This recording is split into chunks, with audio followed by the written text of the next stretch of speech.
తెలంగాణ ఆగమైపోయిందని విమర్శిస్తున్నాయి. ఇదే అంశంపై ఇవాళ డిఎన్ఏలో డిస్కస్ చేద్దాం. భరత్, ఎలా చూడొచ్చు రేవంత్ రెడ్డి 2 ఏళ్ల పాలన?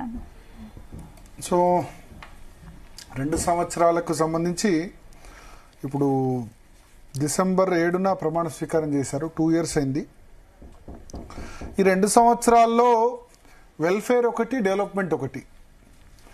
చాలా వరకు నా ఉద్దేశంలో ఏంటంటే మొదటి 6 నెలలు ఎలక్షనే పోయింది, పార్లమెంట్ ఎలక్షన్కి ఫైట్ చేయడానికి పోయింది.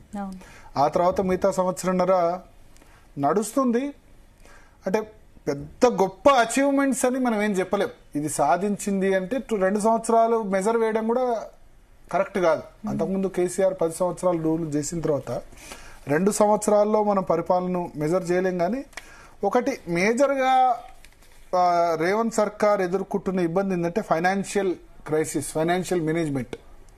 రాష్ట్రంలో ఆదాయం, అప్పులు, ఆస్తులు, దీని చుట్టూనే మొత్తం నడుస్తుంది.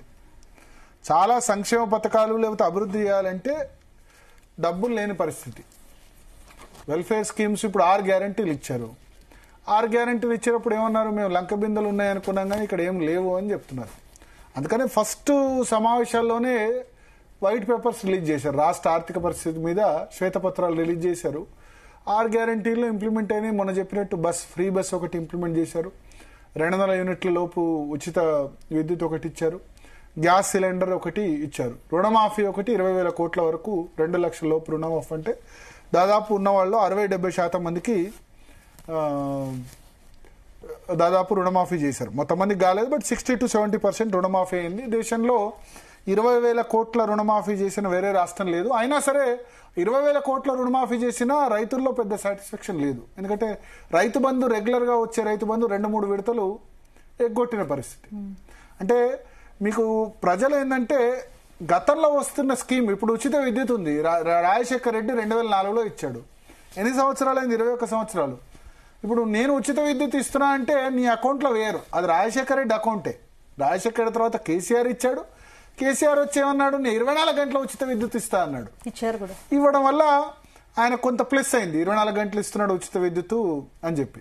సో నువ్వు ఇంకా కొత్తగా ఏమన్నా తీసుకురావాలి. పాత స్కీమ్సే ఇంప్లిమెంట్ చేసావనుకో, అది నీ ఖాతాలో వేయరు.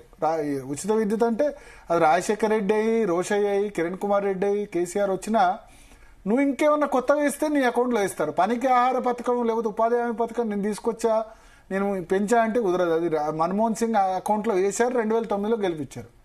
సో కొత్తగా ఈ గవర్నమెంట్ తీసుకొచ్చింది సన్నబియ్యం పథకం ఒకటి. దాని ఉన్న దానిలో మంచి మైలేజ్, మంచి పథకం అది ఒకటి వచ్చింది. ఫ్రీ బస్ ఒకటి పెట్టారు. ఫ్రీ బస్సు సరే ఎవరు అడగకున్నా ఇచ్చారు అని ఒకటి అయితే ఉంది. బట్ ఆడవాళ్లకు ఫ్రీ బస్ ఒకటి, నేను ఫ్రీ బస్ వ్యతిరేకమైన ఆడవాళ్ళు కొంత రావచ్చు. But at the same time వ్యతిరేకత కూడా అదే స్థాయిలో వచ్చింది. ఆ ఫ్రీ బస్ వల్ల బస్సులు సరిగ్గా ఇబ్బంది అవుతుంది, మగవాళ్ళకి ఇబ్బంది అవుతుంది, ఫైట్ అవుతుంది అనేది కూడా ఒకటి ఉంది. దాని తర్వాత ఇంకా వెల్ఫేర్ స్కీమ్స్లో మిగతా గ్యాస్ సిలిండర్ 500 రూపాయలకి ఇవ్వడం, 200 యూనిట్ లోపు కరెంటు, రేషన్ కార్డ్స్ ఒకటి కొత్తగా ఇచ్చారు, ఇందిరమ్మ ఇళ్ళు శాంక్షన్ చేశారు. ఇవన్నీ. సో ఇక 6 గ్యారంటీల విషయంలో, మిగతా గ్యారంటీల విషయంలో ప్రతిపక్షం బ్లేమ్ చేస్తూనే ఉంది. 6 గ్యారంటీలు, 413 హామీలు, ఇవంతా కలిపితే 420 అన్ని మోసం చేశారు. మహిళలకు 2,500 ఏది, తర్వాత పెన్షన్లు 2,000 నుంచి 4,000 చేస్తామన్నారు. ఏవి, వీటికి డబ్బులు ఎక్కడివి అని అవన్నీ అడుగుతున్నారు. డబ్బులు వీటికనే కాదు, దేనికి కూడా లేని పరిస్థితి ఉంది. డెవలప్మెంట్ చేద్దామంటే ముఖ్యమంత్రి మన police awards, Zee Telugu police అవార్డ్స్లోనే చెప్పారు, నా దగ్గర కోసుకున్న రూపాయి లేదు అని చెప్తున్నారు. నెలకి 18,000 కోట్లు వస్తే 6,000 కోట్లు జీతాలు, పెన్షన్లు పోతున్నాయి. ఇంకో 6,000 కోట్లు అప్పులు, వడ్డీలో పోతున్నాయి. ఇక మిగిలింది 5-6 కోట్లోనే అన్ని వెల్ఫేర్ చేసినా, డెవలప్మెంట్ చేసినా, ఏం చేసినా అదే.